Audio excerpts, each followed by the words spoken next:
Horace and the Daring Rescue by Aaron McConnell.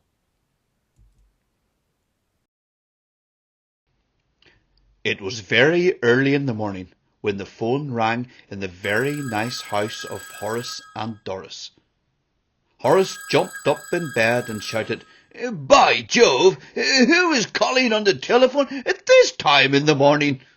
Actually, what time in the morning is it?" he asked. "It's 5:30, groaned Doris. "Much too early to be ringing." Horace slid out of bed and made his way down the hallway to where the phone sat on its little table. "Ahoy, Horace," came a voice when Horace picked up the phone. "It's your father. It's Horatio."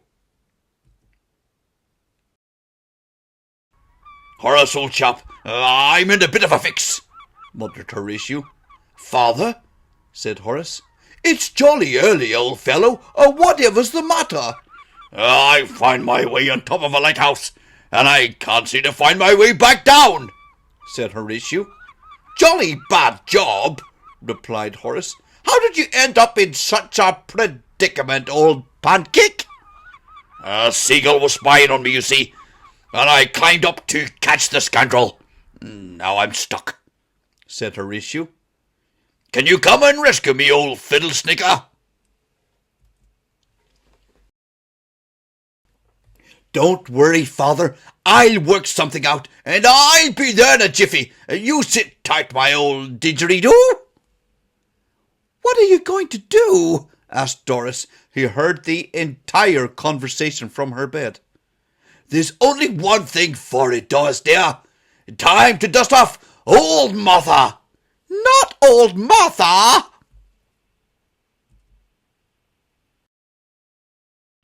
Horace went straight to his workshop and started to move lots of boxes, gadgets and contraptions. There was dust everywhere and lots of muttering from Horace as he worked. A little bit later in the day, he breathed a deep sigh of relief as he admired what he had uncovered. By Jove, old Martha!"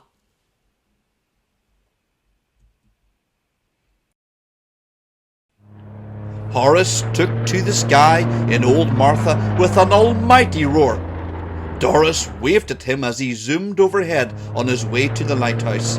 "Godspeed, old spud!" shouted Doris as he disappeared into the clouds.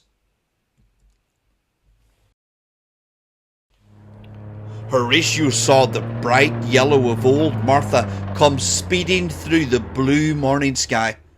A rope was dangling down from the plane, and it was just the right length for Horatio to grab. "By Jove," he gasped, "my boy is meaning for this rope to be my means of escape. Stiff up a lip, Horatio. Mustn't let the side down now." Horatio grabbed the rope and wrapped his feet around it as old Martha flew past.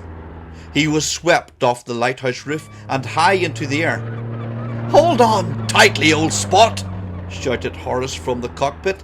"It shan't be long until we land." Horatio held a firm grasp on the rope, and he decided it was best not to look down. The ground seemed very far away. He looked up just in time to see something approaching very fast. It was the top of a mountain. "Look out!" bellowed Horatio. Old Martha crashed into the mountain top, and both Horace and Horatio tumbled out. "At least we're on the ground, old bean," grumbled Horatio as he dusted himself off. "Yes, but that's the 5th time I've clipped that mountain," moaned Horace. "Doris did warn me, but it slipped my mind again, I'm afraid." "How are we going to get home?" asked Horatio.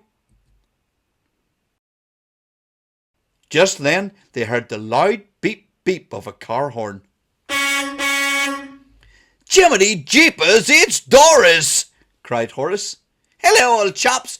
I had a feeling you'd clip that mountain top again, Horace," beamed Doris. I thought you might need a pickup. We can come back for old Martha later." "Oh, Doris," smiled Horace. "You know me too well." The end.